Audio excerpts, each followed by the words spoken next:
अल्हम्दुलिल्लाह नहमदुहु व नस्तईनुहु व नस्तगफिरुहु व नऊज़ु बिल्लाहि मिन शुरूरि अनफुसिना व मिन सय्यिआति अअमालिना मन यहदिहिल्लाहु फला मुदिल्ल लहु व मन युद्लिल फला हादिय लहु व अशहदु अन ला इलाहा इल्लल्लाहु वहदहु ला शरीक लहु व अशहदु अन्न मुहम्मदन अब्दुहु व रसूलुहु सल्लल्लाहु अला नबिय्यिना मुहम्मदिन व आलिहि व सहबिहि अजमईन। अऊज़ु बिल्लाहि मिनश शैतानिर रजीम।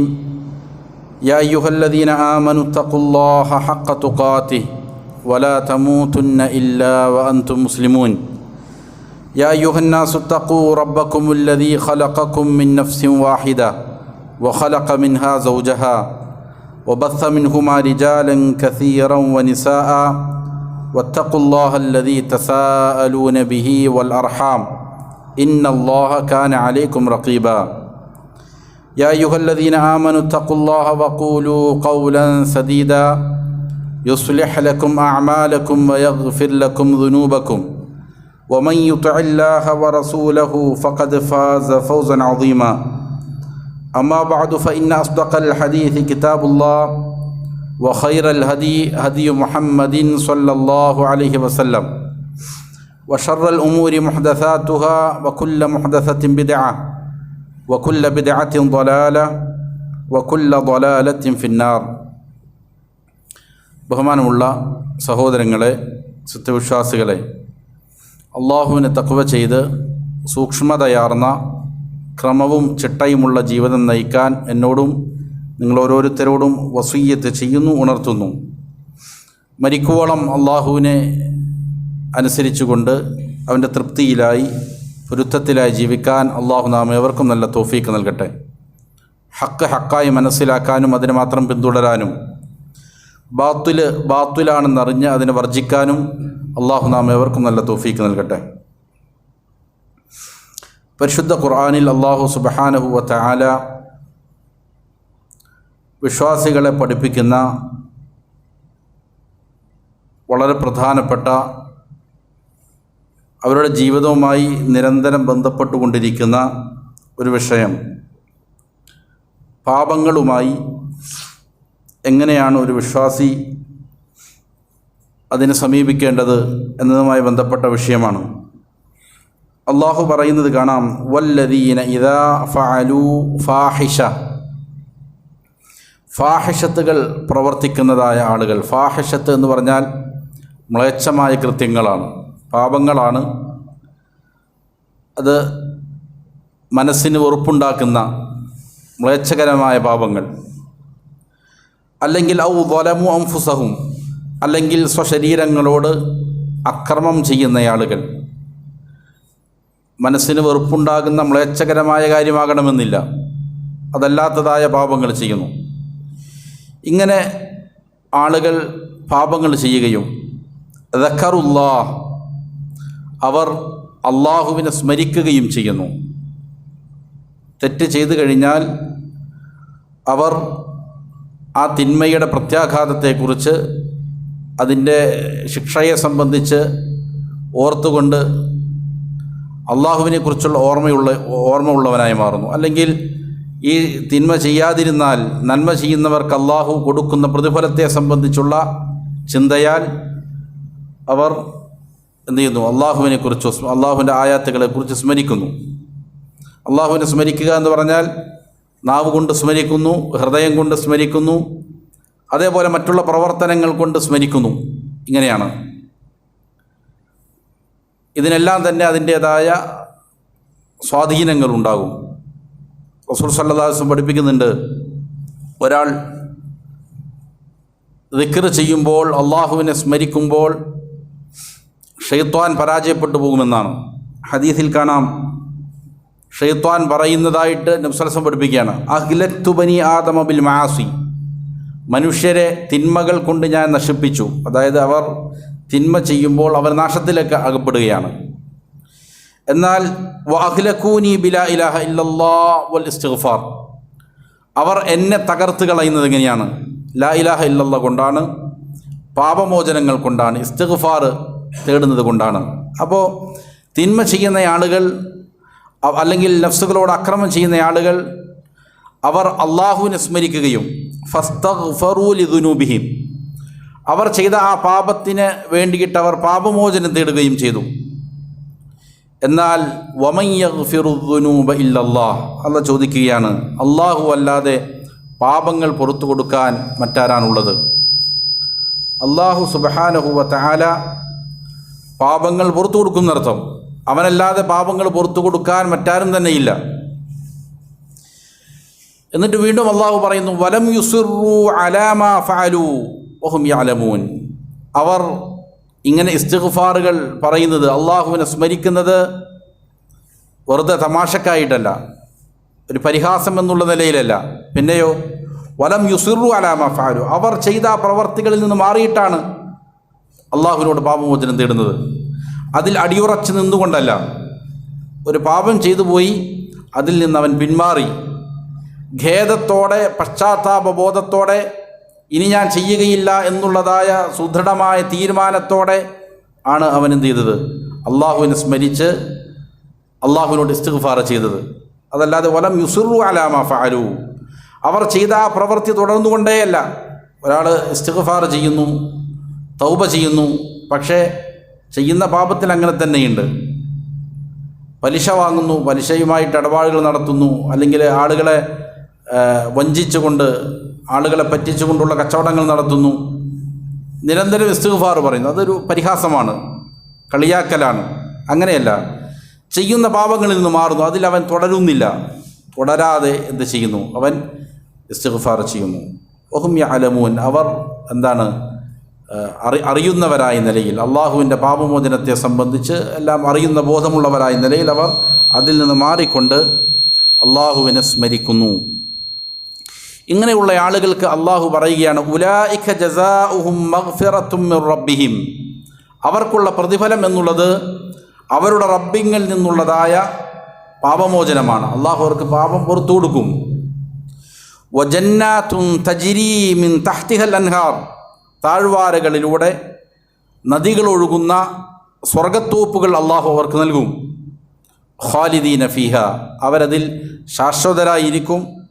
വനിഅമ അജ്റുൽ ആമിലീൻ, അങ്ങനെ സൽക്കർമ്മങ്ങൾ ചെയ്യുന്ന ആളുകളുടെ പ്രതിഫലം എത്ര നല്ല പ്രതിഫലമാണ് എന്ന് അല്ലാഹു സുബ്ഹാനഹു വ തആല ചോദിക്കുകയാണ്. ഈ ആയത്ത് വളരെ പ്രധാനപ്പെട്ടതാണ്. ഓരോ വിശ്വാസിയും നിരന്തരം മനസ്സിരുത്തി വായിക്കേണ്ട, ഇതിൻ്റെ ഗുണപാഠങ്ങളെക്കുറിച്ച് ചിന്തിക്കേണ്ട ഒരായത്താണ്. ഈ ആയാത്തുകളിൽ നിന്ന് ധാരാളം ഫായിദകൾ, ഗുണപാഠങ്ങൾ ഉലമാക്കൾ നമ്മെ പഠിപ്പിക്കുന്നുണ്ട്. അതിലേറ്റവും പ്രധാനപ്പെട്ട ഫായിദ എന്ന് പറയുന്നത്, ഒരാൾ തഖ്വയുള്ള, മുത്തഖിയായ, സൂക്ഷ്മതയുള്ള ആളാകണമെങ്കിൽ അവനിൽ നിന്ന് തീരെ തിന്മകൾ സംഭവിക്കാൻ പാടില്ല എന്നില്ല. തിന്മകൾ സംഭവിക്കാം. തീരെ തിന്മകളൊന്നും സംഭവിക്കാത്തയാളാണ് തഖ്വയുള്ളയാൾ. ശരിയായ പൂർണ്ണമായ അങ്ങനെയില്ല. കാരണം ഇവിടെ അല്ലാഹു സുബ്ഹാനഹു വ തആല പറയുന്നത് എന്താണ്? തിന്മകൾ സംഭവിച്ചു, അതാകട്ടെ മ്ലേച്ഛമായ തിന്മകളാണ്, അതല്ലെങ്കിൽ അതിന് താഴെയുള്ള തിന്മകൾ. എന്നിട്ട് എന്ത് ചെയ്യുന്നു? അതിൽ ഉറച്ചു നിൽക്കാതെ ഇസ്തിഗ്ഫാർ ചെയ്യുന്നു, അള്ളാഹുവിനെ സ്മരിക്കുന്നു. അങ്ങനെയുള്ള ആളുകൾക്ക് വലിയ പ്രതിഫലമുണ്ടെന്നാണ് ആര് പറഞ്ഞത്? അള്ളാഹു പറഞ്ഞത്. അപ്പോൾ ഒരാൾ തിന്മ സംഭവിച്ചു എന്നുള്ളത് അവൻ മുത്തഖിയാകുന്നതിന് എന്തല്ല, തടസ്സമല്ല. തിന്മകൾ എത്ര സംഭവിച്ച ആളുകളാണെങ്കിലും അവർക്ക് എന്താ ചെയ്യാൻ സാധിക്കും? തഖ്വയുടെ ദറജകൾ അവന് കരസ്ഥമാക്കാൻ സാധിക്കും എന്നുള്ളതാണ് ഈ ആയത്ത് പഠിപ്പിക്കുന്ന ഒരു പ്രധാനപ്പെട്ട സന്ദേശം. കാരണം റസൂൽ സല്ലല്ലാഹു അലൈഹി വസല്ലം പറഞ്ഞിട്ടുണ്ട്, കുല്ലു ബനി ആദമ ഖത്താ, മനുഷ്യരെല്ലാം തിന്മകൾ ചെയ്യുന്നവരാണ്. ചെറിയൊരു തിന്മ ഇടയ്ക്ക് സംഭവിക്കും എന്നുള്ളതല്ല പറഞ്ഞത്. ഖത്താ, പലപ്പോഴും നിരന്തരം തിന്മ സംഭവിക്കുന്നവർ തന്നെയാണ് ആര്? മനുഷ്യർ. പക്ഷേ വഖൈറുൽ ഖത്താഈന അത്തവ്വാബൂൻ, തിന്മ ചെയ്യുന്ന ഈ മനുഷ്യരിൽ ഏറ്റവും നല്ല ആളുകൾ ആരാണ്? അവർ നിരന്തരം തൗബ ചെയ്യുന്ന ആളുകളാണ് എന്ന് നബി സല്ലല്ലാഹു അലൈഹി വസല്ലം പറയും. അപ്പോൾ തിന്മകൾ സംഭവിക്കുമെന്നുള്ളതാണ്. മറ്റൊരു ഹദീസിൽ കാണാം, ലൗലം തുദ്നിബൂ ലദഹബല്ലാഹു ബിക്കും. നബി സല്ലല്ലാഹു അലൈഹി വസല്ലം പറയാണ്, നിങ്ങളാരും പാപം ചെയ്യാത്തവരാണെങ്കിൽ അള്ളാഹു നിങ്ങളുടെ ഭൂമിയിൽ നിന്ന് ഇല്ലായ്മ ചെയ്യും.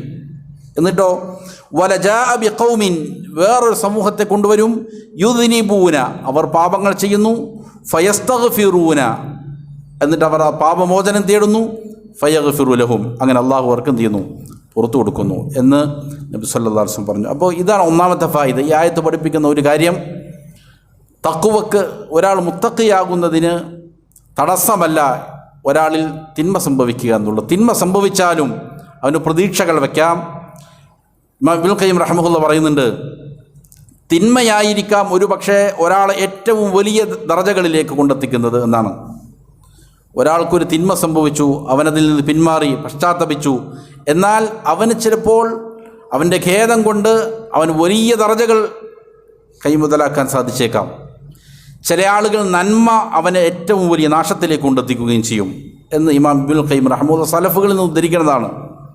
ഒരാൾ നന്മ ചെയ്യുന്നുണ്ട്, പക്ഷേ അവൻ്റെ മനസ്സിലുള്ള ധാരണ, ഞാൻ വലിയ മുത്തഖിയാണ്, ഞാൻ ധാരാളം നമസ്കരിക്കുന്നു, സദഖ കൊടുക്കുന്നു, നോമ്പെടുക്കുന്നു, ഹജ്ജ് ചെയ്യുന്നു, ഇത് അവൻ്റെ മനസ്സിൽ അഹങ്കാരം ഉണ്ടാക്കുന്നുണ്ട്, ഉജുബുണ്ടാക്കുന്നുണ്ട് എങ്കിൽ അത് അവൻ്റെ സ്ഥാനം ഇടിച്ചു കളയുകയാണ് ചെയ്യുക, അവന് പ്രതിഫലം ലഭിക്കുകയല്ല ചെയ്യുന്നത്.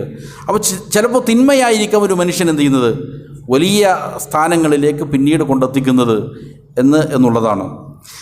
മറ്റൊരു ഫായിദ, തിന്മകൾ രണ്ട് വിധമുണ്ട് എന്ന് ഈ ആയത്ത് പഠിപ്പിക്കുന്നുണ്ട്. തിന്മകൾ രണ്ട് വിധമുണ്ട്. ഒന്ന് വലിയ തിന്മകളാണ്, മറ്റൊന്ന് ചെറിയ തിന്മകളാണ്. അതാണ് അള്ളാഹു പറഞ്ഞത്, ഫാഹിഷത്തുകൾ പ്രവർത്തിക്കുന്നു. ഇദാ ഫഅലു ഫാഹിഷ, മ്ലേച്ഛകരമായ തിന്മകൾ ചെയ്യുന്ന ആളുകൾ, അത് വ്യഭിചാരം പോലെ, സ്വർഗരതി പോലെ, അല്ലെങ്കിൽ വലുതായ പാപങ്ങളെ സംബന്ധിച്ച് പ്രത്യേകം പറയുന്നതാണ്, കബായിറുകളെ കുറിച്ച് പറയുന്നതാണ്. അതിനുശേഷം പറഞ്ഞത് ചെറിയ തിന്മകളെ സംബന്ധിച്ചുമാണ് എന്ന് ഉലമാക്കൾ എന്ത് ചെയ്തിട്ടുണ്ട്, അതിന് വിശദീകരിക്കുന്നിടത്ത് പറഞ്ഞത് കാണാൻ സാധിക്കും. വലിയ പാപങ്ങൾ ചെയ്തു പോയി കഴിഞ്ഞാൽ അവൻ എന്ത് ചെയ്യേണ്ടതുണ്ട്, തീർച്ചയായും തൗബ ചെയ്ത് മടങ്ങേണ്ടതുണ്ട്, അല്ലെങ്കിൽ വലിയ അപകടങ്ങളിൽ അവൻ പോയി ചാടും. ചെറിയ തിന്മ ചെയ്താലും തൗബ ചെയ്യണം, അവൻ പശ്ചാത്തപിക്കണം. ചെറിയ തിന്മയാണ് ഒരാളിൽ നിന്ന് സംഭവിക്കുന്നത് എങ്കിൽ ചിലപ്പോൾ അവൻ ചെയ്യുന്ന നന്മകൾ മുഖേന ആ ചെറിയ തിന്മകൾ എന്ത് ചെയ്തേക്കാം, മാഞ്ഞു പോയേക്കാം. പക്ഷേ വലിയ തിന്മകളാണ് ചെയ്യുന്നത് എങ്കിൽ അങ്ങനെ സ്വാഭാവികമായി നന്മകളിലൂടെ അത് മാഞ്ഞു പോവുകയില്ല. അവൻ എന്ത് ചെയ്യണം, ബോധപൂർവം തൗബ ചെയ്യണം, അതിൽ നിന്ന് പിന്മാറണം. അങ്ങനെ തൗബ ചെയ്താൽ മാത്രം എന്ത് ചെയ്യൂ. വലിയ പാപങ്ങൾ എന്ന് പറഞ്ഞാൽ അള്ളാഹു ശപിച്ചിട്ടുണ്ട് ചില തിന്മ ചെയ്യുന്ന ആളുകളെ, അത് വലിയ പാപമാണ്. അള്ളാഹു അവൻ്റെ കോപമുണ്ടാകുമെന്ന് പറഞ്ഞിരിക്കുന്ന പാപങ്ങൾ, അല്ലെങ്കിൽ ദുനിയാവിൽ ശിക്ഷയുള്ളതായ പാപങ്ങൾ, മോഷണം പോലെ മോഷ്ടിച്ചാൽ കൈമുറിക്കണം എന്നൊരു ശിക്ഷ വിധിച്ചിട്ടുണ്ട്. വ്യഭിചരിച്ചാൽ എറിഞ്ഞു കൊല്ലണം, അല്ലെങ്കിൽ 100 അടി വേണം, അല്ലെങ്കിൽ നാട് കടത്തണം, ഇങ്ങനെ അല്ലെങ്കിൽ ഒരാൾ മറ്റൊരാളുടെ മേലെ ആരോപണം ഉന്നയിക്കുന്നു, വ്യഭിചാരാരോപണം ഉന്നയിക്കുന്നു. ചിലപ്പോൾ വ്യഭിചരിച്ചിട്ടുണ്ടാകാം, വ്യഭിചരിച്ചൊരു മനുഷ്യനായിരിക്കാം, എന്നാൽ പോലും ആരോപണം ഉന്നയിക്കുക എന്നുള്ളത് വളരെ ഗുരുതരമായ കാര്യമാണ്. ആരോപണം ഉന്നയിക്കണമെങ്കിൽ അതിന് ചില നിബന്ധനകളുണ്ട്. 4 സാക്ഷികളെ അവൻ ഹാജരാക്കേണ്ടതുണ്ട്. അതില്ലാതെ ഒരാൾ വേറൊരാളുടെ മേൽ ആരോപണം ഉന്നയിച്ചാൽ അത് ഗുരുതരമായ പാപമാണ്. ഇതൊന്നും പലപ്പോഴും ആളുകൾ ശ്രദ്ധിക്കാത്ത വിഷയമാണ്. സമൂഹ മാധ്യമങ്ങളിലും മറ്റൊക്കെ ഇങ്ങനെ പല പല വാർത്തകൾ വരും, നമ്മളതിങ്ങനെ ഷെയർ ചെയ്ത് വിടും. ചിലപ്പോൾ ഏതെങ്കിലും രാഷ്ട്രീയ താല്പര്യങ്ങളുടെ പേരിലാകാം, അല്ലെങ്കിൽ വേറെ ഏതെങ്കിലും സംഘടനാ താല്പര്യങ്ങളുടെ പേരിലാകാം. വൻപാപത്തിൽപ്പെട്ടതാണ്. അവനത് തെളിയിക്കാൻ സാധിച്ചില്ലെങ്കിൽ 80 അടി അവന് കൊടുക്കണമെന്നാണ് ശിക്ഷ വിധിച്ചിരിക്കുന്നത് ഷറയിൽ. അപ്പോൾ അത് വലിയ തിന്മയാണ്. ഇങ്ങനെ ദുനിയാവിൽ ഏതെങ്കിലും ശിക്ഷ പറയപ്പെട്ടിരിക്കുന്ന എല്ലാ പാപങ്ങളും, അല്ലെങ്കിൽ ആഖിറത്തിൽ അതിന് ഏതെങ്കിലും ശിക്ഷകൾ പറയപ്പെട്ടിട്ടുണ്ട്, ശക്തമായ താക്കീത് നൽകിയിട്ടുണ്ട്, ഇങ്ങനെയുള്ള പാപങ്ങളെല്ലാം തന്നെ വലിയ പാപങ്ങളാണ്. ഏറ്റവും ചുരുങ്ങി പറഞ്ഞാൽ നബി സല്ലല്ലാഹു അലൈഹി വസല്ലം പറഞ്ഞു കാണാം, മാ അസ്ഫല മിനൽ കഅബൈനി ഫഫിന്നാർ, കണങ്കാലിന് താഴേക്ക് വസ്ത്രം ഇറക്കി കൊടുക്കുന്ന പുരുഷന്മാർ അതിന് താഴേക്കുള്ള നരകത്തിലാണ് നബി സല്ലല്ലാഹു അലൈഹി വസല്ലം പറഞ്ഞിട്ടുണ്ട്. ശിക്ഷ പറയപ്പെട്ട ഒരു പാപമാണത്, വൻപാപമാണതുകൊണ്ട് സ്വാഭാവികമായും പലരും ചെറിയ നിസ്സാരമായ കാര്യമാണ് എന്ന് തള്ളിക്കളയലുണ്ട്. അല്ല, തിന്മ പറയപ്പെട്ടിരിക്കുന്ന, ശിക്ഷ പറയപ്പെട്ടിരിക്കുന്ന ഏതൊരു പാപമുണ്ടോ അത് വൻപാപം തന്നെയാണ് എന്ന് ഉലമാക്കൾ അതിനെ സംബന്ധിച്ച് പഠിപ്പിച്ചത് കാണാൻ സാധിക്കും. അപ്പോൾ ഇതാണ് രണ്ടാമത്തെ ഫായിദ. പാപങ്ങൾ 2 വിധമുണ്ട്, ചെറുതുമുണ്ട് വലുതുമുണ്ട്. മൂന്നാമത്തെ ഫായിദ, മനുഷ്യൻ അവൻ്റെ നഫ്സിനെ സംബന്ധിച്ച് നല്ല ബോധവാനായിരിക്കണം. അത് അമാനത്തെന്നുള്ള നിലയിൽ അള്ളാഹു അവനെ ഏൽപ്പിച്ചതാണ്. നമ്മുടെ നഫ്സുകളെ കാത്തു സൂക്ഷിക്കുക, സംരക്ഷിക്കുക, അപകടങ്ങളിൽ നിന്ന് രക്ഷപ്പെടുത്തുക, അത് ദുനിയാവിലും ആഖിറത്തിലും ഇത് നമ്മുടെ മേൽ ബാധ്യതയായ കാര്യമാണ്. ഇവിടെ അല്ലാഹു സുബ്ഹാനഹു വ തആല ഈ ആയത്തിൽ പറയുന്നത് ഇദാ ഫഅലു ഫാഹിഷതൻ ഔ ളലമു അൻഫുസഹും, മ്ലേച്ഛകൃത്യങ്ങൾ ചെയ്താൽ അതല്ലെങ്കിൽ അവർ അവരുടെ നഫ്സുകളെ ആക്രമിച്ചാൽ. നഫ്സുകളെ ആക്രമിക്കാൻ പാടില്ല. അള്ളാഹു നമ്മുടെ മേൽ നമുക്ക് അമാനത്തായി നൽകിയതാണ് നമ്മുടെ ജീവൻ. അതിനെ സംരക്ഷിക്കുക എന്നുള്ളത് നമ്മുടെ മേൽ ബാധ്യതയാക്കപ്പെട്ടിരിക്കുന്ന കാര്യമാണ്. എങ്ങനെയാണ് നമ്മുടെ നഫ്സുകളെ നമ്മൾ ആക്രമിക്കുക? പല രീതിയിലുണ്ട്. പരിശുദ്ധ ഖുർആൻ പറയുന്നുണ്ട്, വമൻ യതഅദ്ദ ഹുദൂദല്ലാഹ് ഫഖദ് ളലമ നഫ്സ. അള്ളാഹു വച്ചിരിക്കുന്നതായ അതിർത്തികളെ ആരാണോ അതിക്രമിച്ച് കടക്കുന്നത്, തിന്മകൾ ചെയ്യുന്നത്, അവൻ സ്വന്തം നഫ്സിനെ ആക്രമിച്ചവനാണ്. വലാ തഖ്തുലൂ അൻഫുസകും, നിങ്ങൾ നിങ്ങളുടെ നഫ്സുകളെ കൊന്നുകളയാൻ പാടില്ല. വേറൊരാളുടെ ജീവൻ എടുക്കാൻ പാടില്ല, അത് നിഷിദ്ധമാണ്. സ്വന്തം ജീവൻ എടുക്കാൻ പാടില്ല, അത് നിഷിദ്ധമാണ്. കാരണം അള്ളാഹു നമുക്ക് നൽകിയതാണ് നമ്മുടെ ജീവൻ. അത് അപഹരിക്കുക എന്നുള്ളത് പാടില്ലാത്തതാണ്. തക്കതായ കാരണങ്ങൾക്ക് ചില ജീവൻ എടുക്കാൻ ശർഅ് അനുമതി നൽകുന്നുണ്ട്. അതും അനുവദിക്കപ്പെട്ടിരിക്കുന്ന ആളുകൾക്ക് മാത്രം, ഭരണകൂടങ്ങൾക്ക് മാത്രം. അതല്ലാതെ എന്ത് ചെയ്യാൻ പാടില്ല? നഫ്സുകളെ കൊല്ലാൻ പാടില്ല, ജീവൻ ഒടുക്കാൻ പാടില്ല. അത് അക്രമം ചെയ്യലാണ്. മറ്റൊരായത്തിൽ കാണാം, ഫലാ തദ്ലിമു ഫീഹിന്ന അൻഫുസകും, നിങ്ങൾ പരിശുദ്ധമാക്കപ്പെട്ട മാസങ്ങളിൽ, അള്ളാഹു ആദരിച്ചിരിക്കുന്ന മാസങ്ങളിൽ നിങ്ങളുടെ നഫ്സുകളോട് നിങ്ങൾ അക്രമം ചെയ്യാൻ പാടില്ല. അപ്പോൾ നമ്മുടെ നഫ്സുകളോട് നാം അക്രമം ചെയ്യരുത്. ഉലമാക്കൾ ഇതിന് വിശദീകരിക്കുന്നിടത്ത് പറയുന്നത് കാണാം, അള്ളാഹുവാണ് ഒരു മനുഷ്യനോട് ഏറ്റവും കരുണ ചെയ്യുന്നവൻ. സ്വന്തം മാതാപിതാക്കളെക്കാൾ, അല്ലെങ്കിൽ സ്വന്തം മക്കളെക്കാൾ, അല്ലെങ്കിൽ നാം തന്നെ നമ്മുടെ സ്വയം നമ്മോട് കാണിക്കുന്ന കാരുണ്യത്തെക്കാൾ ഏറ്റവും കാരുണ്യം കാണിക്കുന്നവൻ ആരാണ്? അള്ളാഹു സുബ്ഹാനഹു വ തആലയാണെന്നാണ്. അതുകൊണ്ടാണ് അള്ളാഹു ഈ നിർദ്ദേശങ്ങൾ നൽകുന്നത്, നിങ്ങൾ നിങ്ങളുടെ നഫ്സുകളെ ആക്രമിക്കരുത്. അതുകൊണ്ടാണ് അള്ളാഹു സുബ്ഹാനഹു വ തആല പറയുന്നത്, യൂസിക്കുമുല്ലാഹു ഫി ഔലാദിക്കും, നിങ്ങളുടെ മക്കളുടെ കാര്യത്തിൽ അള്ളാഹു നിങ്ങൾക്ക് വസിയ്യത്ത് ചെയ്തിരിക്കുന്നു, ഗൗരവപ്പെട്ട ഉപദേശങ്ങൾ നൽകുന്നുണ്ട്. മക്കളോട് അനീതി കാണിക്കരുത് എന്ന് മാതാപിതാക്കളോട് അള്ളാഹു പറയുകയാണ്. അപ്പോൾ മാതാപിതാക്കളെക്കാൾ മക്കളോട് കാരുണ്യമുള്ളവനാരാണ്? അള്ളാഹുവാണ്. അതുകൊണ്ടാണ് മക്കളുടെ കാര്യത്തിൽ അള്ളാഹു മാതാപിതാക്കളെ ശാസിക്കുകയാണ്, ഗൗരവപൂർണമായ വസിയ്യത്ത് നൽകുകയാണ്. മക്കളോട് നിങ്ങൾ അനീതി കാണിക്കരുത്. ശറഅ് പഠിപ്പിക്കുന്ന രീതിയിൽ അവരെ തർബീയത്ത് ചെയ്യേണ്ടതുണ്ട്. അവർക്ക് ദീനി വിദ്യാഭ്യാസം കൊടുക്കേണ്ടതുണ്ട്. അത് അവരോട് ചെയ്യുന്നതായ കാരുണ്യമാണ്. അള്ളാഹു അവരെ എന്തു ചെയ്യും? നാളെ ആഖിറത്തിൽ ചോദ്യം ചെയ്യും. അവരോടുള്ള തർബീയത്തിന് മാതാപിതാക്കൾ ഉത്തരവാദിത്വം പറയേണ്ടതുണ്ട്. അതേ പ്രകാരം തന്നെ അള്ളാഹു പറയുന്നുണ്ട്, വവസ്വൈനൽ ഇൻസാന ബിവാലിദൈ, മാതാപിതാക്കളുടെ കാര്യത്തിൽ മക്കളോട് അള്ളാഹു വസിയ്യത്ത് ചെയ്യുന്നുണ്ട്. മക്കൾ മാതാപിതാക്കളോട് എന്ത് ചെയ്യേണ്ടതുണ്ട്? നല്ല രീതിയിൽ പെരുമാറേണ്ടതുണ്ട്. അള്ളാഹുവാണ് മാതാപിതാക്കളോട് ഏറ്റവും കാരുണ്യമുള്ളവർ മക്കളെക്കാൾ. അതുകൊണ്ടാണ് മക്കളെ ഉപദേശിക്കുന്നത്. അതേ പ്രകാരം നാം നമ്മുടെ നഫ്സിനോട് കാണിക്കുന്ന കാരുണ്യത്തെക്കാൾ അള്ളാഹു കാരുണ്യം കാണിക്കുന്നത്. അതുകൊണ്ടാണ് നേരത്തെ സൂചിപ്പിച്ച ആയത്തിൽ പറഞ്ഞത്, വലാ തഖ്തുലു അൻഫുസകും, നിങ്ങൾ നിങ്ങളുടെ നഫ്സുകളെ കൊന്നുകളയരുത്, നിങ്ങൾ നിങ്ങളുടെ നഫ്സുകളെ ഹലാക്കിലാക്കരുത് എന്ന് വേറൊരു ആയത്തിൽ കാണാൻ സാധിക്കും. നാശത്തിലിട്ട് കളയരുത്. അപ്പോൾ അള്ളാഹു തന്നതാണ് നമ്മുടെ ജീവിതം, നമ്മുടെ ജീവൻ.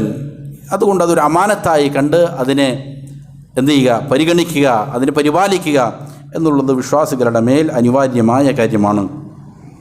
ഈ ആയത്ത് നൽകുന്ന മറ്റൊരു പ്രധാനപ്പെട്ട സന്ദേശം, പാപം പുറത്തു തരുന്നവൻ അള്ളാഹു മാത്രമേ ഉള്ളൂ. വമൻ യഗ്ഫിറു ദുനൂബ ഇല്ലല്ലാഹ്, അള്ളാഹു അല്ലാതെ പാപം പൊറുക്കാൻ ആരാണുള്ളത് എന്നുള്ളത് ചോദിക്കുക. ആരുമില്ല എന്നാണ് എൻ്റെ ഉത്തരം. അള്ളാഹു അല്ലാതെ പാപങ്ങൾ പുറത്തു കൊടുക്കാൻ ആരും തന്നെയില്ല. അതുകൊണ്ട് പാപമോചനം തേടേണ്ടത് അള്ളാഹുവിനോടാണ്, റസൂൽ സല്ലല്ലാഹു അലൈഹി വസല്ലമയോടല്ല. നബിയോട് പാപമോചനം തേടുന്ന ആളുകളെ കാണാൻ സാധിക്കും. നമ്മുടെ കേരളക്കരയിൽ തന്നെ വളരെ വ്യാപകമായി ചില ആളുകൾ അങ്ങനെ ചെയ്യുന്നുണ്ട്. റസൂൽ സല്ലല്ലാഹു അലൈഹി വസല്ലമയോട് പാപമോചനം തേടുക, ഇത് ശിർക്കിൽപ്പെടുന്ന കാര്യമാണ്. അള്ളാഹുവിടെ കൃത്യമായി പറയാൻ, പാപം പുറത്തു കൊടുക്കാൻ അള്ളാഹു അല്ലാതെ മറ്റാരും തന്നെയില്ല. മറ്റൊരു പ്രധാനപ്പെട്ട ഫായിദ, പാപങ്ങളിൽ അടിയുറച്ചു നിൽക്കുക എന്നുള്ളത് അത് തഖ്വക്ക് വിരുദ്ധമാണ്. നമ്മൾ ആദ്യം പറഞ്ഞത്, ഒരാൾ മുത്തഖിയാകണമെങ്കിൽ തീരെ പാപം ചെയ്യരുത് എന്നില്ല എന്നാണ് ആദ്യത്തെ ഫായിദ പറഞ്ഞത്. എന്നാൽ പാപം ചെയ്യുന്നു, പക്ഷേ അവൻ പശ്ചാത്തപിക്കുന്നില്ല, അതിൽ നിരന്തരം ഇങ്ങനെ തുടർന്നുകൊണ്ടിരിക്കുകയാണ്. അത് എന്തിന് വിരുദ്ധമാണ്? അത് തഖ്വയ്ക്ക് വിരുദ്ധമാണ്, അത് ഇഹ്സാനിന് വിരുദ്ധമാണ്, അത് സമ്പൂർണ്ണമായി ഈമാൻ ലഭിക്കുന്നതിന് വിരുദ്ധമായ കാര്യമാണ്. ഒരാൾ പാപം ചെയ്യുന്നു, അത് നിസ്സാരമായി കാണുന്നു. മാതാപിതാക്കളോട് എപ്പോഴും ഷണ്ട കൂടുന്നവനാണവൻ. അയൽവാസികൾ നിരന്തരം ഉപദ്രവിച്ചു കൊണ്ടിരിക്കുകയാണ്. എപ്പോഴെങ്കിലും എന്തെങ്കിലും സംഭവിച്ചു, അതിൽ നിന്ന് പശ്ചാത്തപിച്ചു മടങ്ങി അവനോട് പൊരുത്തപ്പെടുവിച്ചു. അങ്ങനെയല്ല, നിരന്തരം അവരുമായിട്ട് പ്രശ്നത്തിലാണ്, ഒരു രീതിയിലുള്ള കോംപ്രമൈസുമില്ല. അല്ലെങ്കിൽ മക്കളോട്, ഭാര്യയോട്, ഭർത്താവിനോട് നിരന്തരം പാപത്തിലാണ്. അല്ലെങ്കിൽ സാമ്പത്തിക രംഗങ്ങളിൽ തിന്മയിൽ നിന്ന് അവൻ മാറുന്നില്ല. അല്ലെങ്കിൽ നിരന്തരം മ്യൂസിക് കേട്ടുകൊണ്ടിരിക്കുന്നവനാണ്. അവൻ്റെ ജോലി രാവിലെ മുതലേ തുടങ്ങും, രാത്രി കിടക്കുമ്പോൾ ഇത് തന്നെ ചെവിയിലിങ്ങനെ കുത്തി തിരികിയിട്ട് എന്താണ് മ്യൂസിക് കേട്ടുകൊണ്ടിരിക്കുക. ഹമമാണ്. നിരന്തരം അവരെന്തെങ്കിലും ചെയ്തുകൊണ്ടിരിക്കുകയാണ്, ഒരു പശ്ചാത്താപവുമില്ല. അത് വളരെ ഗുരുതരമായ കാര്യമാണ്. ഇത് തഖ്വയ്ക്ക് വിരുദ്ധമായ കാര്യമാണ്. നമ്മൾ ആദ്യം സൂചിപ്പിച്ചത് എന്താണ്? തീരെ പാപം ചെയ്യാത്തവൻ അല്ല മുത്തഖി. മുത്തഖിയായ പാപമൊക്കെ ചിലപ്പോൾ സംഭവിക്കും, അത് തഖ്വയ്ക്ക് വിരുദ്ധമായ കാര്യം. പക്ഷേ അവൻ അതിൽ നിന്ന് പിന്മാറുക എന്നുള്ളതാണ് തഖ്വയുടെ ഗുണം. പക്ഷേ അങ്ങനെ പശ്ചാത്താപബോധമില്ലാതെ നിരന്തരം അതിൽ തുടരുക എന്നുള്ളത് അത് തഖ്വയ്ക്ക് വിരുദ്ധമായ കാര്യമാണ്. അള്ളാഹു കാര്യങ്ങൾ യഥാവിധം പഠിച്ചു മനസ്സിലാക്കി അമൽ ചെയ്യാൻ നല്ല തൗഫീഖ് നൽകട്ടെ. വഅഖൂലു ഖൗലി ഹാദാ വഅസ്തഗ്ഫിറുല്ലാഹ ലി വലക്കും ഫസ്തഗ്ഫിറൂ ഇന്നഹു ഹുവൽ ഗഫൂറുർ റഹീം.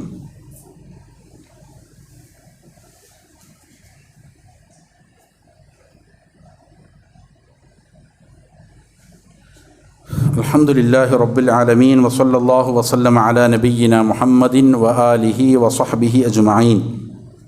പ്രിയമുള്ള സഹോദരങ്ങളെ, അള്ളാഹുവിനെ തഖ്വ ചെയ്ത് സൂക്ഷ്മതയോടെ ജീവിക്കാൻ ഒരിക്കൽ കൂടി എന്നോടും നിങ്ങൾ ഓരോരുത്തരോടും വസിയ്യത്ത് ചെയ്യുന്നു, ഉണർത്തുന്നു. നമ്മൾ ഈ ആയത്തിൻ്റെ മേൽ പരാമർശിക്കപ്പെട്ട പാപം ചെയ്യുകയും പിന്നീട് അള്ളാഹുവിനെ കുറിച്ച് ഓർത്ത് അള്ളാഹുവിനെ സ്മരിച്ച് അതിൽ നിന്ന് പിന്മാറുകയും ചെയ്യുന്ന, തൗബ ചെയ്യുന്ന ആളുകളുടെ പ്രതിഫലത്തെ സംബന്ധിച്ചാണ് പറഞ്ഞത്. ആ ആയത്തിൻ്റെ ചില ഫായിദകൾ നമ്മൾ പറഞ്ഞു. അതിൽ 6ാമത്തെ ഫായിദ നേട്ടം ഉലമാക്കൾ പറയുന്നത് കാണാം. ഒരാൾ ഒരു പാപം ചെയ്തു, അവൻ പശ്ചാത്തപിച്ചു, അതിനുശേഷം അവൻ ആത്മാർത്ഥമായി പശ്ചാത്തപിച്ചതാണ്. അതിനുശേഷം പിന്നീട് ഒരിക്കൽ അവന് ആ പാപം സംഭവിച്ചു, വീണ്ടും അവൻ ഇസ്തിഗ്ഫാർ ചെയ്തു, വീണ്ടും അവൻ ആത്മാർത്ഥമായി പശ്ചാത്തപിച്ചു. മനുഷ്യ സഹജമായ പല പല ഘടകങ്ങളാൽ അവൻ വീണ്ടും ആ പാപത്തിൽ പെട്ടുപോയി, വീണ്ടും അവൻ പശ്ചാത്തപിച്ചു. പല ആളുകളും ചോദിക്കലുണ്ട്, ഞാൻ ഒരു തിന്മ ചെയ്തു, അതിന് അള്ളാഹുവിനോട് തൗബ ചോദിച്ചു, വീണ്ടും ഞാൻ ആ പാപത്തിൽ പെട്ടുപോയി, അതിൻ്റെ അർത്ഥം ആദ്യത്തെ തൗബ അള്ളാഹു സ്വീകരിച്ചില്ല എന്നാണോ എന്ന് ചില ആളുകൾ ചോദിക്കലുണ്ട്. ഒരിക്കലും അങ്ങനെയല്ല. ഇവിടെ അള്ളാഹു സുബ്ഹാനഹു വ തആല വലം യുസിറു അലാ മാ ഫഅലു എന്നാ പറഞ്ഞത്. ഒരാൾ പാപം ചെയ്യുന്നു, എന്നിട്ട് ഒരു പശ്ചാത്താപവുമില്ലാതെ അതിൽ തന്നെ ഇങ്ങനെ തുടരുന്നു, പശ്ചാത്തപിക്കുന്നില്ല, അതിനെയാണ് അള്ളാഹു ഇവിടെ എന്ത് ചെയ്തത്? ആക്ഷേപിച്ചത്. അള്ളാഹു ഇവിടെ വലം യുഈദു മാ ഫഅലു എന്നൊരിക്കലും പറഞ്ഞിട്ടില്ല. ചെയ്ത പാപം വീണ്ടും അവൻ ആവർത്തിക്കുന്നില്ല എന്ന് പറഞ്ഞിട്ടില്ല. പിന്നെന്താ പറഞ്ഞത്? പാപം ചെയ്തു, അതിൽ നിന്ന് അവൻ എന്ത് ചെയ്യുന്നു? പശ്ചാത്തപിക്കാതെ അതിൽ തന്നെ ഉറച്ചു നിൽക്കുക. ഇത് ഗുരുതരമായ പ്രശ്നം തന്നെയാണ്. നേരെ മറിച്ച് ഒരാൾക്കൊരു തിന്മ സംഭവിച്ചു, അവൻ ആത്മാർത്ഥമായി പശ്ചാത്തപിച്ചു, അതിനുശേഷം പിന്നീട് എന്ത് ചെയ്തു? വീണ്ടും സംഭവിച്ചു. മനുഷ്യന് സംഭവിക്കാവുന്ന കാര്യമാണ്. വീണ്ടും സംഭവിച്ചു, വീണ്ടും അവൻ തൗബ ചെയ്തു. അവന് റസൂൽ സല്ലല്ലാഹു അലൈഹി വസല്ലം പഠിപ്പിക്കുന്നത്, അല്ലെങ്കിൽ പരിശുദ്ധ ഖുർആൻ തന്നെ പഠിപ്പിക്കുന്നത്, ഒരാൾ അവൻ ചെയ്തിരിക്കുന്ന പാപങ്ങൾ അവൻ അത് മുഖേന പശ്ചാത്തപിച്ചാൽ ആ പാപങ്ങളെ നന്മയാക്കി മാറ്റും എന്ന് പരിശുദ്ധ ഖുർആൻ പറയുന്നുണ്ട്. അവരുടെ സയ്യിആത്തുകൾ ഹസനാത്താക്കി മാറ്റും എന്ന് ഖുർആൻ പറയുന്നുണ്ട്. അതായത് പശ്ചാത്തപിച്ചാൽ അവൻ ചെയ്തിരിക്കുന്ന പാപം ചെയ്തു നന്മയായി മാറി. മാത്രമല്ല, പശ്ചാത്തപിച്ചവൻ പാപം ചെയ്യാത്തവനെ പോലെ, പക്ഷെ പശ്ചാത്താപം ആത്മാർത്ഥമായി തന്നെയാകണം. പരിശുദ്ധ ഖുർആൻ പറയുന്നത് കാണാം, ഖുൽ യാ ഇബാദിയല്ലദീന അസ്റഫൂ അലാ അൻഫുസിഹിം. നബിയെ, താങ്കൾ പറയുക. ആരോടാണ് പറയേണ്ടത്? എൻ്റെ അടിമകളെ. എങ്ങനെയുള്ള അടിമകളാണ്? അല്ലദീന അസ്റഫൂ അലാ അൻഫുസിഹിം. ഇസ്റാഫ് കാണിക്കുക എന്ന് പറഞ്ഞാൽ അമിതമായി ചെയ്യുക എന്നർത്ഥം. അമിതമായി പാപങ്ങൾ ചെയ്ത, ശരീരത്തോട് അക്രമം കാണിച്ച ആളുകളോട് പറയുക, ലാ തഖനതു മിർ റഹ്മത്തില്ലാ, നിങ്ങൾ അള്ളാഹുവിൻ്റെ കാരുണ്യത്തെ തൊട്ട് നിരാശപ്പെടേണ്ടതില്ല. ഇന്നല്ലാഹ യഗ്ഫിറു ദുനൂബ ജമീഅ. അല്ലാഹു സുബ്ഹാനഹു വ തആല മുഴുവൻ പാപങ്ങളെയും പുറത്തു കൊടുക്കുന്നവനാണ്. മുഴുവൻ പാപങ്ങളെയും അള്ളാഹു പുറത്തു കൊടുക്കും. അതുകൊണ്ട് നിരാശ വേണ്ട. അപ്പോൾ എത്രയധികം പ്രാവശ്യം ആവർത്തിച്ചാലും അള്ളാഹു പുറത്തു കൊടുക്കും എന്ന് പഠിപ്പിക്കുന്ന ഹദീസുകളും ഈ വിഷയത്തിലുണ്ട്. പക്ഷേ ശ്രദ്ധിക്കേണ്ട ഒരു കാര്യം, ഇത് പാപത്തെ നിസ്സാരമായി കാണാനുള്ളതായ ഒരു സന്ദേശമല്ല. ഇത് അള്ളാഹുവിൻ്റെ അപാരമായ കാരുണ്യത്തെ, ഫദ്ലിനെ, അവൻ്റെ ഔദാര്യത്തെ സൂചിപ്പിക്കാനുള്ളതാണ്. നേരെ മറിച്ച് പാപങ്ങളെ ഒരാൾ നിസ്സാരമായി കണ്ടുകൊണ്ട് ഇതിങ്ങനെ ചെയ്തുകൊണ്ടിരുന്നാൽ അത് വളരെ ഗുരുതരമായ പ്രത്യാഘാതം ഉണ്ടാക്കും. നബി സല്ലല്ലാഹു അലൈഹി വസല്ലം പറഞ്ഞത് കാണാം, ഇന്നർ റജുല ലയുഹറമു റിസ്ഖ് ബിദ്ദംബി യുസീബു. ഒരു മനുഷ്യന് അവൻ ചെയ്യുന്ന പാപങ്ങൾ നിമിത്തം അവൻ്റെ റിസ്ക്കിനെ തടയപ്പെടും. അവൻ്റെ കച്ചവടത്തിൽ പ്രശ്നങ്ങളുണ്ടാകാം, അവൻ്റെ ജോലിയിൽ കുഴപ്പങ്ങളുണ്ടാകാം, അവൻ്റെ ഭാര്യമാരിൽ, അവൻ്റെ വാഹനങ്ങളിൽ, അവൻ്റെ സന്താനങ്ങളിൽ കുഴപ്പങ്ങളുണ്ടാകാം. പാപം ചെയ്താൽ പ്രത്യാഘാതം ഉണ്ടാവും. മറ്റൊരു ഹദീസിൽ കാണാം, വൈലുൽ ലിൽ മുസിരീന അല്ലദീന യുസിറൂന അലാ മാ ഫഅലൂ വഹും യഅലമൂൻ. പാപം ചെയ്തിട്ട് അതിൽ തന്നെ പശ്ചാത്തപിക്കാതെ തുടർന്നുകൊണ്ടിരിക്കുന്ന ആളുകൾക്ക് വൈലുണ്ട് എന്ന് നബി സല്ലല്ലാഹു അലൈഹി വസല്ലം പറയുന്നുണ്ട്. മറ്റൊരു ഹദീസിൽ ഇങ്ങനെയാണ് കാണുന്നത്, നബി സല്ലല്ലാഹു അലൈഹി വസല്ലം പറഞ്ഞു, ഇദാ റഅയ്തല്ലാഹ യുഅതിൽ അബ്ദ മിനദ് ദുനിയാ മാ യുഹിബ്ബു വഹു മുഖീമുൻ അലാ മആസി. പല ആളുകളും ചോദിക്കുന്ന ഒരു ചോദ്യമാണ്. നീ ഒരു മനുഷ്യനെ കാണുന്നു, അള്ളാഹു അവന് വാരിക്കോരി കൊടുക്കുകയാണ്, അവന് ഇഷ്ടമുള്ളതെല്ലാം നിരന്തരം സൗഭാഗ്യങ്ങൾ കൊടുത്തുകൊണ്ടിരിക്കുന്നു. അവനാകട്ടെ പാപിയായി ജീവിച്ചുകൊണ്ടിരിക്കുകയാണ്. നിരന്തരം പാപം ചെയ്യുന്ന ഒരാൾ, അള്ളാഹു അവന് ധാരാളം സൗഭാഗ്യങ്ങൾ ഇങ്ങനെ കൊടുത്തുകൊണ്ടിരിക്കുന്നു. അങ്ങനെ ഒരു മനുഷ്യനെ നീ കണ്ടാൽ ഫഇന്നമാ ദാലിക ഇസ്തിദ്റാജും മിനല്ലാഹ്, അത് അള്ളാഹുവിങ്കിൽ നിന്നുള്ള ഇസ്തിദ്റാജാണ് എന്ന് നീ മനസ്സിലാക്കിക്കൊള്ളുക. ഇസ്തിദ്റാജ് എന്ന് പറഞ്ഞാൽ ഘട്ടം ഘട്ടമായിട്ടാണ് അള്ളാഹുവിൻ്റെ പിടുത്തം. ഒറ്റപ്പിടുത്തം ചിലപ്പോൾ പിടിക്കണമെന്നില്ല. അവൻ അതിൽ നിന്ന് പശ്ചാത്തപിക്കുന്നില്ല എന്നുള്ളത് തന്നെ അവനുള്ള ശിക്ഷയാണ്. ഒരു പാപം ചെയ്യുന്നു, അവൻ അതിൽ നിന്ന് മാറുന്നില്ല, പശ്ചാത്തപിക്കുന്നില്ല എന്നുള്ളത് തന്നെ അവന് ഏറ്റവും വലിയ ശിക്ഷയാണ്. കാരണം എന്താണ്? തിന്മ ചെയ്തുകൊണ്ടിരിക്കുന്നു, എന്നിട്ടും അതിൻ്റെ പ്രത്യാഘാതങ്ങൾ കാണാതെ അള്ളാഹു നിരന്തരം അവന് സൗഭാഗ്യങ്ങൾ കൊടുക്കുന്നുണ്ട് എങ്കിൽ വലിയ നാശത്തിലേക്കുള്ള പാച്ചിലാണ് അവൻ എന്നുള്ളത് എന്ത് ചെയ്തുവോ, മനസ്സിലാക്കിക്കോ എന്ന് നബി സല്ലല്ലാഹു അലൈഹി വസല്ലമ പഠിപ്പിക്കുന്നുണ്ട്. അള്ളാഹു കാര്യങ്ങൾ യഥാവിധം പഠിച്ച് മനസ്സിലാക്കി അമൽ ചെയ്യാൻ നല്ല തൗഫീക്ക് നൽകട്ടെ. മരിക്കുവോളം അള്ളാഹുവിൻ്റെ തൃപ്തിയിൽ ജീവിക്കാൻ അള്ളാഹു നാം എവർക്കും നല്ല തൗഫീക്ക് നൽകട്ടെ. അള്ളാഹു നമ്മിലുള്ള പാപികൾക്ക് അവരുടെ പാപങ്ങൾ പുറത്തു കൊടുക്കുകയും രോഗികൾക്ക് അവരുടെ രോഗത്തിന് പരിപൂർണ്ണ ശിഫ കൊടുക്കുകയും നമ്മിൽ നിന്ന് മരണപ്പെട്ടവർക്ക് അള്ളാഹു മഗ്ഫിറത്ത് കൊടുക്കുകയും ചെയ്ത് അനുഗ്രഹിക്കട്ടെ. അല്ലാഹു മഗ്ഫിർ ലിൽ മുഅ്മിനീന വൽ മുഅ്മിനാത്ത് വൽ മുസ്ലിമീന വൽ മുസ്ലിമാത്ത് അൽ അഹ്യാഇ മിൻഹും വൽ അംവാത്ത് ഇന്നക മുജീബുദ് ദഅവാത്ത് യാ ഖാദിയൽ ഹജാത്ത്.